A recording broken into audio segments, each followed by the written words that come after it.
So far, yung Young Divas pala nakakascore. Meron ng 68 points. Pero ang ating Comedy Divas, hahabol kayo. Maghaharap na naman si Hannah at Doc Becky Velo. Let's play round 2.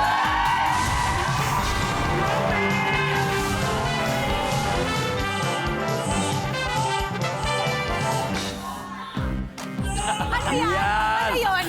Para lumaya. Good luck, good luck. Here's your question. Top 7 answers are on the board. Sa balita, anong madalas na sinasabing sanhi ng sunog sa matataong lugar? Go. Hannah? May nag-overheat. Ano yung nag-overheat? Be specific. Bibigyan kita ng chance, Hannah. Saksakan. Saksakan na nag-overheat, survey says.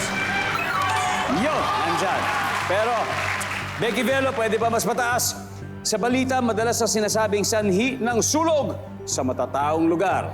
Naiwang nakasinting kandila. Yan, kandila. Nandyan ba ang kandila?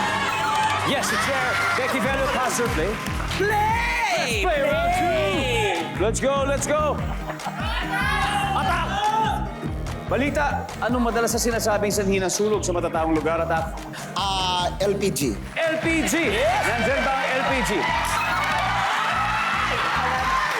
Tami, ano kaya?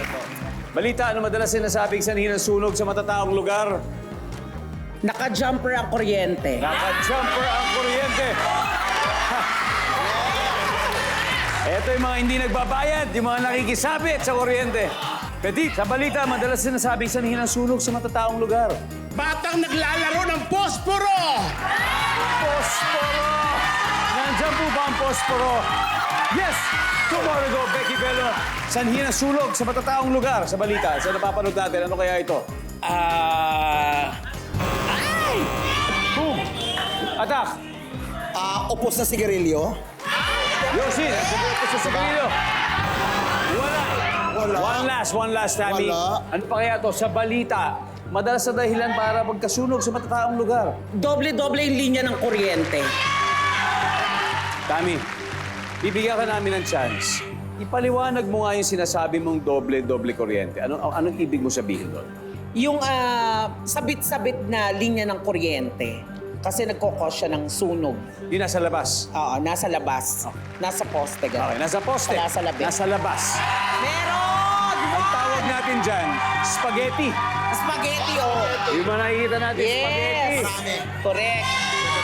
Di ba? Nandyan ba ang spaghetti? Survey says, boom! Marian, ano kaya to? Isa lang hinahanap natin. Paputok. Fireworks. Nag-leak na gasolina. Gasolina. Hana? Ako, doon din ako sa paputok or pulbura. Stephanie, gasolina, papatok, pulbura.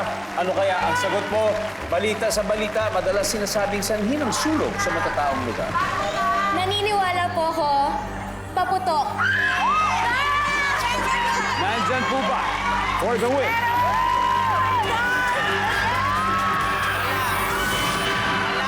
Malalaman natin pagkatapos nating basahin ang tanong. Nanunod pa rin kayo na Family Feud? Okay, ngayon, balik tayo sa game kanina. Bago mag-break, tinanong natin yung Young Divas, no?